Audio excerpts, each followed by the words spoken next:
YouTube, how's it going? The Goat House is back with my updated 2020 NFL mock draft just before week 7 of the NFL. This will be the last one that is updated on YouTube until the offseason, but there will be a mock draft updated every single week, and that has been going on our Patreon, patreon.com/thegoathouse. There's a link in the top of the description. So the updated order and prospects every single week on our Patreon for the first round of the upcoming NFL draft. And if you sign up for that tier, not only do you get the mock drafts every single week, you also get score predictions every single week, different than our score predictions on YouTube for the NFL games each week. And you get playoff predictions updated every week based on what's going on in the NFL. So you can get a lot here just by going to the Patreon. But for the people that love the mock drafts, every single week, first round, updated order, updated prospect changes every single week. 40K, that's our subscriber goal by the end of the year. Please help us out by subscribing. In season, we got recaps, power rankings, predictions, score predictions here for the NFL and college football. And then in the offseason, we got full draft coverage, free agency coverage. So we got you covered. Click that subscribe button, turn notifications on, click the like button, and check us out on Twitter, always tweeting about the NFL and college football. Let's get on to my predictions here, and this is the current order. I'm not predicting an order here. People always, must skim through me saying that, but this is the current order. The Bengals are the first pick. I gave them Joe Burrow. I've seen enough from Joe Burrow to know that he, right now as we sit, is probably going to be a top pick. Just the improvement alone, and that's what scouts and coaching staffs, that's what they love. They want to see a player, the ability to improve, the ability to be able to, be coached and be coached well or easy. They love to see that. So that's a very good sign. And we see the progression from last year to this year, changes in offense. And that's another thing too. I think this guy can run, multiple different offenses, and that could be the difference between him and maybe some other quarterbacks. I think some other quarterbacks may have to be kind of system guys or have to have one system. I know Burrow's in a pretty good system right now, but I think he has the talent and the ability to be coached, like we talk about, to be able to run multiple different systems. So, looking at the Bengals, I think Burrow's a little more of the fit. I don't know if they'll go that Tua route at this moment. Still a long ways away. I went with Joe Burrow, though. Just an impressive guy this year. Then Tua goes number 2 to the Dolphins. Tank for Tua. And, currently they don't have the first overall pick, but it still works out. They get him 2nd overall. And that's got to be the pick in this scenario. Joe Burrow off the board. And they got to go Tua. Could be Justin Herbert. There's going to be a run on 3 more quarterbacks coming up in a little bit just because the team's picking here after this page. But the Redskins go with Andrew Thomas. Andrew Thomas, one of the best players in the draft. You can argue he could be the best player in the draft, non-quarterback. And just an impressive left tackle. I think he can play left or right if you need him to move right. But in this scenario, he takes the spot of Trent Williams. I like Andrew Thomas a lot. Like I said, I can argue that he could be the best player in the draft. There's more to be done, more to be played, and before we start making a big board, that comes in the offseason. But Andrew Thomas is legit, very impressive guy going against good competition and kind of locking them down. So the Redskins get their tackle that they desperately need right now. And then for the Falcons, it's weird to see the Falcons pick down here, but Chase Young, the Falcons are missing a lot on defense right now, and they need offensive line help too, but they drafted 2 guys, that have been beat up, from this last draft, so they'll get them back this year. So they can go not only best player available, but they can get what they need too, because Vic Beasley's not working out for them. He's not going to, he's going to be a free agent anyway, so he's not going to be there. They get Chase Young, an edge rusher that I think can play in a 4-3 or 3-4. So whatever direction they go, you would think that Dan Quinn's got to be out.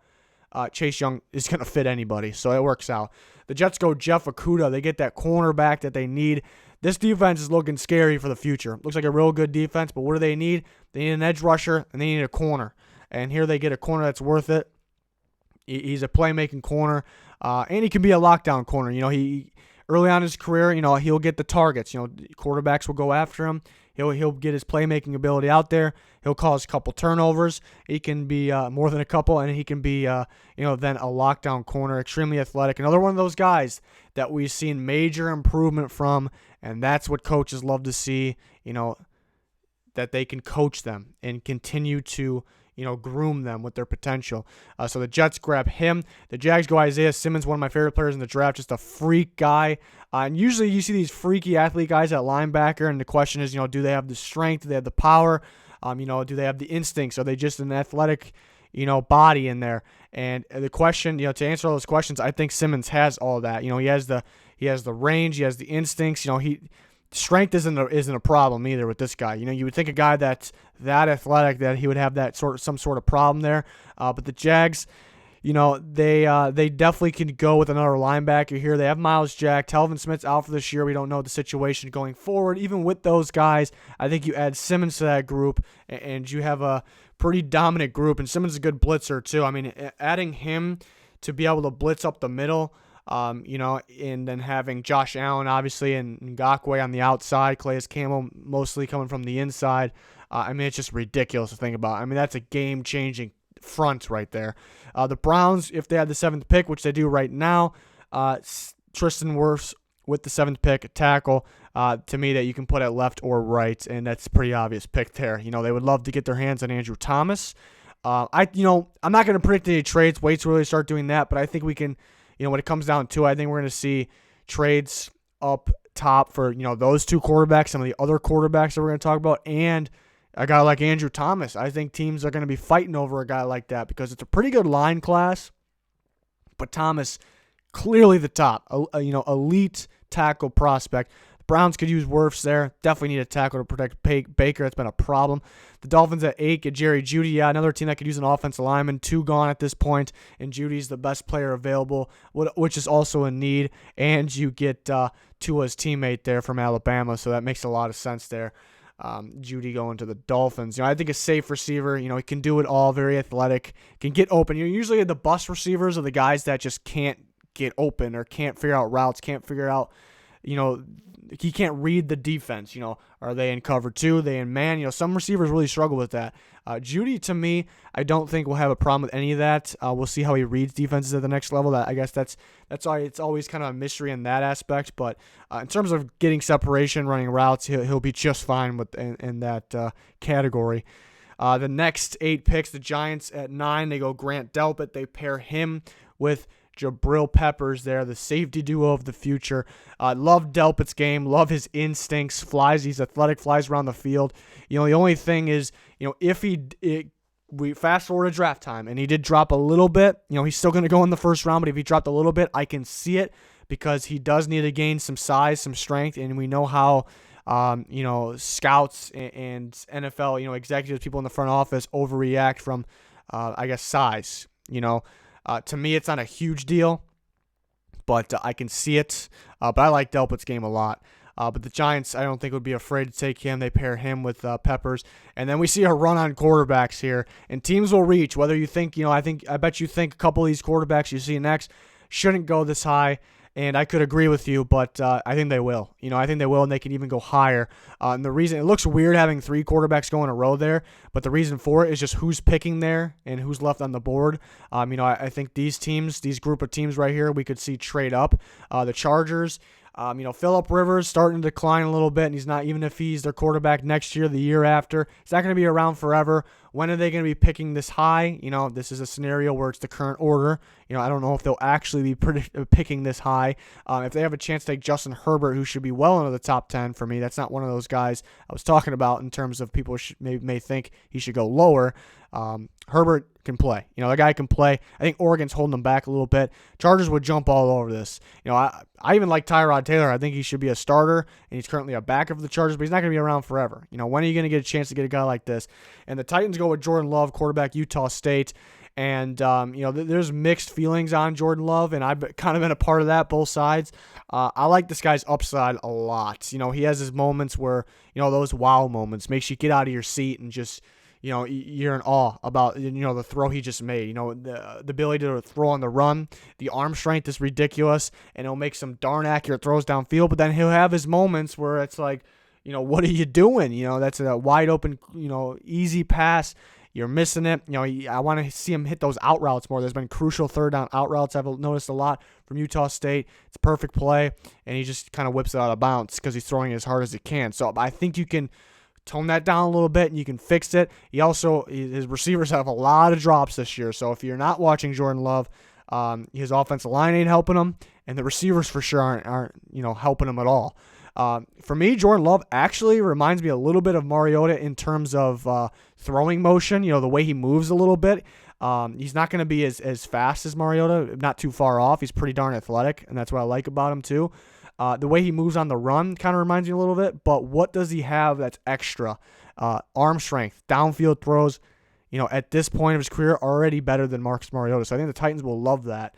And I'm not really comparing, their play styles or game. It's just something about the way he moves and kind of his throwing motion reminds me of him a little bit. So I'm not really comparing the two, just so we're clear there. But he has that extra game is what my point is, that the Titans are missing. They have one of the worst, maybe the worst offense in football right now because, they can't really get anything going downfield. Nothing exotic about this offense right now. And that Jordan Love can open that up. He may be a project though. He's going to have some turnovers early in his career. That's how it's going to be, People looking for that next Mahomes. Will Jordan Love be the next Mahomes? Oh, no, he won't. But he has those moments where it reminds you of Mahomes, where that ridiculous play that really only he can stop himself. That's kind of what it is. Then the Buccaneers go Jacob Eason. Kind of mixed on him, too. 1 week I'm in love with this guy's arm. I'm this guy's, the improvement from where he was at Georgia. Then 1 week, I can't tell. He's missing some easy throws at the same time. I think Washington, which is weird because I always liked Washington's, coaching staff. I like Peterson over there and play calling, but they get a little conservative. Something similar to Herbert in Oregon. They kind of don't let him. They don't unleash him all the way. I think they should, and it's weird because actually coming up this week, those two quarterbacks play each other, so that's a big time battle. Washington versus Oregon, those two quarterbacks. With the Bucks, Arians gonna move on from Winston. He doesn't want a quarterback that's going to turn the ball over a bunch of times. Eason, he'll have some turnovers, but he knows how to take care of the ball for the most part. It's a quarterback that Arians will want to work with, which I think the same thing too. I think he would pass on Love. Obviously, Burrow, Tua, and Herbert will be higher on his board than Eason. But it's the quarterback that he'll want to work with and grow because he just got the job. This is his first year. And the Broncos take another one of those guys that I can squeeze in the top 5 my big board, Derek Brown. I mean, we still went ahead of them based off need. It's not always about need, but and that's why Derek Brown has dropped down. But I love this guy's game. We've seen him doubled and triple team and still make an impact. He moves around different spots on the D-line, playing D tackle and nose tackle. This is a Vic Fangio type guy. And the Broncos, their pass rush will be good between Von Miller and Bradley Chubb for the future. They need better D linemen. They don't have. I like their D linemen. They're good players. There's nobody bad on there, but they can get better. And Derek Brown's instantly better. That's how good he is. The Cardinals need an offensive line to protect Kyler Murray. We know that. They go at Lucas Niang from TCU. And offensive tackle there, and that definitely helps them. They could use tackles. They can use guards. And they're still in that rebuild process, even though they can win right now because the weapons they have, meaning Kyler Murray and that interesting offense. Cowboys go Javon Kinlaw, another guy that's putting the league on notice here. Very similar to Derek Brown. You can line up at the nose, you can line up at the D tackle. You've seen 2 guys on him, 3 guys on him. He's gonna dominate either way. He's gonna be an impact. If you're watching film if you're preparing for South Carolina, that's the guy you're watching out for. You see the impact he made against Georgia. The Cowboys, they could use a number of things, really, when I sit down and look at about the Cowboys, but Kinlaw, could be the best available player on what they need there. They need something on the inside. They need some interior pressure and run-stopping ability. That's what he gives them. And the Jags go CeeDee Lamb. So now, and this is a reason I had to put this, upload this one, this mock draft, because a big reason would be because the Jags get another pick here. So a lot of things shifted here, but we'll be updating these every single week on the Patreon going forward and then back on YouTube once it's the offseason, once it's draft season. But CeeDee Lamb, so the Jags grab Isaiah Simmons and CeeDee Lamb. Ridiculous. Absolutely ridiculous. Looks like DJ Chark's coming along, but they still need another receiver. CeeDee Lamb's a do-it-all receiver, and man, he had himself a good week against Texas there too. So, I mean, he can go higher in this. It's even to think about it, it's actually realistic he can go before Judy. But sitting here, there's no way the Jags can pass on him. They just get quite the haul. It looks pretty worth it to trade Jalen Ramsey for that. We'll see what they're actually picking when it comes to draft time. Next 8 picks. The Lions go T. Higgins, receiver from Clemson. Another big receiver. He's got a lot of length, but at the same time, I think, he's not usually when you think those lengthy receivers, you're thinking downfield, but I think he can do all of it. That's why I like Higgins, very athletic as well. And the Lions, I like their duo right now. I like Galladay, Marvin Jones. I don't know if they're themselves, if they're a big believer in Marvin Jones. I think they think they can use another one in there, and they definitely could. Higgins and Galladay, I actually can see some comparisons here. Very athletic, thin, athletic receivers, lengthy, and they pretty much can, they're not just downfield guys. They can do everything.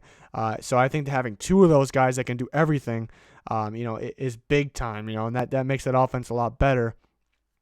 And we know their defense should be good, but they're trying to build up that offense more and more. You see them; they got Hawkinson last year, and I got AJ Epinesa actually dropping to 18. We're starting to see how good this draft class is with Epinesa dropping down here. He has disappeared sometimes this year. I don't like that. He's a strength rusher. He's good with his hands. He's good at bullying people. Will he be able to do that in the NFL? I want to see him develop more moves, and there's times where he kind of disappears on a whole bunch of production. So I think this is realistic. He can drop down here. I know some people got him in the top 5, still top 10, and I can see that too. It's just, with the other talent item dropping down, but the Colts wouldn't pass on him. They need their pass rush for the future. Justin Houston's not going to be around forever, so they get him. He can fit there. And then Chason, the edge rusher from LSU, I think will continue to soar up boards. I think once we get closer, he actually can go earlier in this. This guy's got the traits. He's a freak athlete, but he has the strength too, the power. He also has the moves. He's developing moves every single week. This guy, especially like a guy like Mike Mack, they're going to fall in love with this guy. And I know the Raiders drafted really well at the pass rush position last year. They got Farrell, and they got Max Crosby, who I like. And they also have Arden Key, but you get better with this. You get better, and it's a Mike Mayock type of guy. They liked Arden Key. They like Max Crosby. It's the same, type of pass rusher, a little different than Cleveland Farrell. This guy would play opposite of Cleveland Farrell, but they will like him. It's a guy that can play 4-3, 3-4. If you want to have him stand up sometimes, you can do that. You want to have him have his hand in the dirt, he can do that. It's a guy that's really developing, as we speak right now. Very impressed. Panthers go Tyler Johnson. This is the exact receiver the Panthers need right now. They need another receiver bad, and they have those shifty guys like DJ Moore and Curtis Samuel. They need an outside receiver that's going to be deadly in the red zone, and he's an athletic receiver too. Ridiculous, high pointing the ball, catching the ball. This is the perfect receiver for the Panthers, I think. So they're in a perfect spot. I loved his game a lot last year. Finally, people are starting to talk about him going into this year. I like him for the Panthers. The Eagles desperately need a corner. Trayvon Diggs, athletic guy. He can play multiple different DB positions if you need to. It's a guy that doesn't have a whole bunch of experience in one specific spot. Been moving around a little bit, and we see how good he is with the limited time. So keep working with them. He can be a damn good corner for the Eagles there. And the Raiders get another pick because they have for the Khalil Mack trade. They have the Bears pick as well. And so they have their own pick here. And Jalen Reagor, to me, is a receiver that they'll like. We see that they need another receiver. The plans were to have Antonio Brown because they traded for Antonio Brown, and that didn't work out. You see them traded for Zay Jones. That doesn't mean they're not going to go for a receiver. They need that athletic weapon receiver for John Gruden. Reagor is that. I wish this TCU team was a little better because this guy is dynamic. He's a freak. Could be the fastest guy in this draft class. There's quite a few of those really fast guys, and some of them are at receiver there. Most of them at receiver. But this is the guy they'll like. I'm confident in that. I'm not saying they're going to pick him. We're a long ways away, but I'm confident they will like this guy to kind of take that role that they thought they had for Antonio Brown. Will he be Antonio Brown? No. Will he be anywhere near that right away? No. The Ravens, they go out and trade for Marcus Peters when I think it's a good trade. It could work out. And I did do grades on that and all the trades that happened, but I thought their biggest need right now is another edge rusher. They have a long list of guys that can rush from the edge, but they don't have anything, that's going to make them a game-changing team. Judon's their best one. He's very solid. So they need to go out and get another one. I think Okwara fits this 3-4 defense perfectly. I think he can play either defense, but I'm more, confident, comfortable with him in the 3-4. Okwara, another guy that's just really coming along. Just started last year, came out of nowhere. No one expected anything from this guy, and he's really getting better and better each week as well. So I like him in that Ravens defense. And then you got the Vikings taking another offensive lineman, and a guy in Alex Leatherwood from Alabama. I think they can use that left tackle to replace Reef. Or if they want to keep Reef there, I think they're perfectly okay, and this guy will be okay at playing that left guard spot, taking Elfline's spot. Elfline's been pretty terrible this year. So, but other than that, they're building up that offensive line. From the center to the right, right tackle, it's looking a lot better. He's got to fix that left side up a little bit, and that's what you can do here. Last 8 picks. Dolphins spent 2 picks already, and neither were offensive linemen. I mean, they could love to take one of those top running backs still available here, but you got to go in an offensive lineman. Walker Little, got hurt beginning of the season, and that's kind of maybe what brought him down a little bit, but still a top-tier tackle when healthy. The Dolphins need to grab an offensive lineman here early. The Bills, it doesn't really look like they need more defense because their defense is really good, but they definitely can use another edge rusher. They like using Lorenzo Alexander in different ways, and he's getting up there in age, not going to be there forever. And Weaver just seems like the perfect Alexander replacement there, a guy that can step off at times, a guy that can definitely put his hand in the dirt and rush. I just thought that was a really good fit. And this guy's a production maniac. He's the guy that gets the production. And sometimes we see a guy that gets a bunch of sacks and doesn't really live up to it in the NFL. But most of the time, if you get production, you're doing something right. I think Weaver's a first rounder. The Seahawks go Paulson Adebo from Stanford, lengthy corner, knows how to attack the ball. Seahawks can go corner or receiver here. I like their secondary. They definitely can get better there, though. That's where they go there. The Saints get Henry Ruggs, could be like the future Ted Ginn type player. I think a little better underneath. Ted Ginn's pretty much just run straight, but Ruggs can do all of it in one of those faster, maybe the fastest guy in the draft class. They need another top-tier receiver. I think they need that more than people realize. So they get Ruggs. The Chiefs go DeAndre Swift, so get a little fancy here. Just the thought of putting Swift or maybe even a guy like Travis Etienne, Jonathan Taylor on that Chiefs team, because it seems like they don't trust Damian Williams fully. McCoy, not going to be around forever. So they definitely could use another running back and make that offense that much better. I mean, they have quite a few needs. They can go offensive line. I think most part the top offensive linemen are off the board. Thought about Tommy Kramer here. They can go corner. They could have went Bryce Hall here. That's very possible. And they could go D-line, but it's I think it'll get better. So they have needs for being a very good team. But one thing, this is an offensive team. You make this offense as good as you can, and that's how you win games. And that's my thought. If you add one corner here or one linebacker, D-lineman, is it going to help you win the Super Bowl the next year? I think you just make this offense as good as you can here, and you pick up those corners in the second round, you put a third round, whatever it may be. That's where you can find them. It's still a battle who the top running back in the class is. But right now, I think Swift would be their guy. The Packers are getting a guy that I really, really like now. He's kind of been on my radar, Kenneth Murray, the linebacker from Oklahoma, but I wasn't really. It was hard to be sold on a guy coming out of Oklahoma. I'll be honest, a linebacker coming out of Oklahoma. It's hard to buy into that. But I mean, this guy's got it. He's like, I think he can play almost any linebacker position, whether either defense. I think you can turn this guy into a blitzer. He's probably not going to be an edge rusher, but I think you can turn this guy into a blitzer. But and I think that he'll be just that. Alongside Blake Martinez here on the Packers, if they were to draft him. I mean, super rangy, super athletic, highly instinctive. It's weird that a guy like this is at Oklahoma. I think he's a first round pick. And then Bryce Hall falls to the Niners. I definitely think they can use another corner too. Their whole defense is playing really well. If there's a top tier receiver left, they can go that route. But I definitely think they need another corner. Richard Sherman, doesn't have a whole bunch of time left. He's still playing at a pretty high level. And then you got Witherspoon, who's been hurt here and there during the year. Really after that, not a whole bunch in terms of outside corners. Bryce Hall can be very physical out there for them for the future. And then the Patriots go Gross Matos, the pass rusher from Penn State. I think he fits. So far, the Patriots defense looks like the best in football right now. And their pass rush actually has been super impressive, kind of surprisingly. I don't know if that keeps up, and I definitely think they can add another one in there, so then they're actually going to be consistent and good there, and a guy that fits to me. So I went with Matos there. A couple good players left out. I mean, there's reasons for it. If you want to comment, where's this guy? We can talk about it in the comments. Just looking for fits here. I happen to see other people's mock drafts, and I don't think they take into account what fits, players fitting. Mainly looking at like the edge rushers. I think they got other people have, things that don't make sense in terms of fits, but I guess we don't know who coaches are going to be, so maybe the whole scheme can change. But I'm kind of looking for needs and fits, even though I'm not 100%, on board with going 100% need. But at this point, this early stage, I kind of have to do that. But I think a lot of these picks make sense. Keep saying it, but I think right fits here from their current scheme and coaching staff and systems. But a lot will change, obviously. But if you want the change, if you want updated mock drafts, updated current order every single week, prospects always coming in. We see a couple of them this week. That will be on the Patreon the rest of the in-season, every single week throughout the year.